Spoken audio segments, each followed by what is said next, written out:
Hey there, Christy here with Automation on a Mission, and I've got your latest installment of a Tidbit Tuesday. Now, this one I will say is very timely based on some of the tickets we've seen or struggles and woes we've uncovered with some of our newest clients. But new or old alike, the user interface has changed as it relates to how contacts are being imported into the system. So I wanted to create this video specifically to talk about how to import contacts and make sure that as you're doing it, you are marking that you have that they have consented to marketing from your business. If you don't check the right box when you upload your contacts, you are going to find that those are manually marked as do not disturb inside your system. So I'm going to click on contacts, and I'm going to first show you exactly what I mean.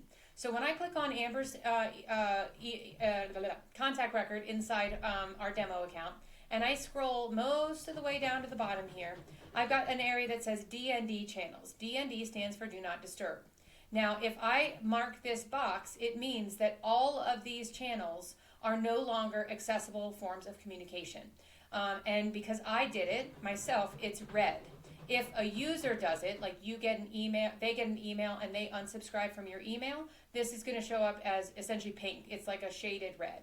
And I think technically you can uncheck the box, but the next time you try to send an email, it's going to end up being pink again. Like it's just going to continue to reset itself because Lead Connector is going to come in and work on your behalf to not allow you to manually override their wishes. And they're assuming that the person has enough common sense and brains in between those little ear holes that they did it on purpose, right? So it is becoming increasingly more common that we're finding that we have members of the community that are uploading lists of contacts and not marking that they have consented. And so what it does is it manually marks the email as do not disturb. And then when they try and send an email, it skips those contacts, okay? So if you are in your contacts and you click on the import contacts, and I actually have some sample data we're going to upload here so you can see it. I'm going to click on the, I'm going to make sure the contacts is clicked, and then I'm going to click next, and I can drag and drop or I can upload my document. It needs to be a CSV file, and I can choose. Now this should look different if you are somebody who's been in our system for a long time. So you're getting, nothing has really changed. It's just the UI has been updated so that it's more in alignment with other parts of the system.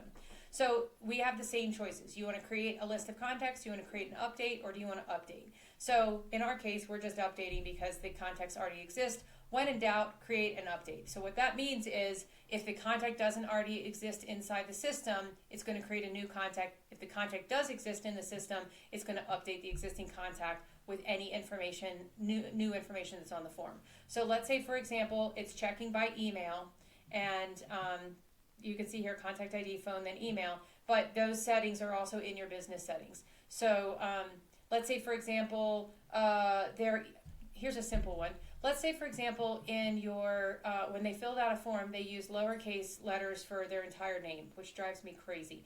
And in your spreadsheet, their name has a capital first name, capital last name. It's going to update that because the form has different information, okay? So I'm going to go next.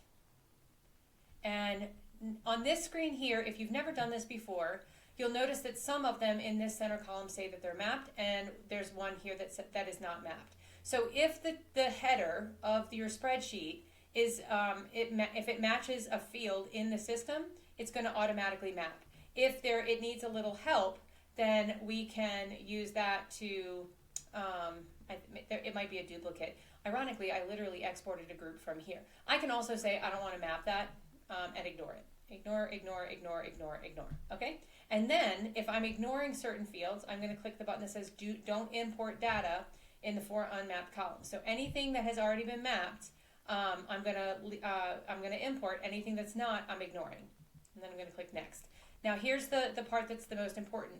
And I understand why it's easily overlooked because it's the same color as the rest of the screen. So this is the same as it's always been. Your import is going to have an audit log. It's going to have a bulk action history. And you're going to be able to do things like add them to a workflow. You can apply individual tags. Now your spreadsheet can also include as many tags as you want. But let's say, for example, you want to add a tag and the tag doesn't exist, you can even add a tag. You can create the tag here on the fly, and it's going to apply that tag to all the contacts that are being uploaded. And then you'll see your information once again that's being uploaded. And then here is the whole reason for this video. I confirm all contacts in this import have consented to hear from us. I've previously contacted them within the last year, and this is not from a third party, meaning you are not allowed to upload contacts into this system that you've purchased from a third party source. Notice, this is not a required field because the system does not prevent you from uploading contacts that you are that you don't have permission to market to. For example, in our business, I have a list of people that are prospective partners. They're people that I might reach out to one at a time to say, hey, I think we do complementary work. Would you be interested in doing a swap of a lead magnet or something like that? And in that case, I want them all in my system, not because I'm messaging them that first time, with that courtesy email, but because my pipeline that manages, who is in my follow-up, et cetera, maybe those are people, I just want to keep track of where I am, and my pipeline is a visual representation of that. So there would be an example of, I wouldn't upload those contacts with this button checked because I don't have permission to market to them. They're just people I have found on the internet, and I want to make a personal connection with to see if they want to, get to know each other and support each other's businesses. That's it.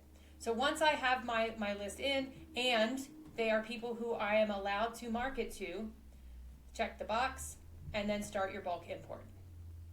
And that's it. So if you are finding that you've just uploaded a list of contacts, gone to send out a campaign email, and it is skipping those people, go in and spot check your list. So let's say, for example, Amber was just uploaded in that list of contacts, or let's say she was already in the system, but her contact was updated and that box wasn't checked, it's going to mark her as do not disturb. All right? As always, I hope this is helpful, and let us know if you have any questions. We're here to help. Thanks so much.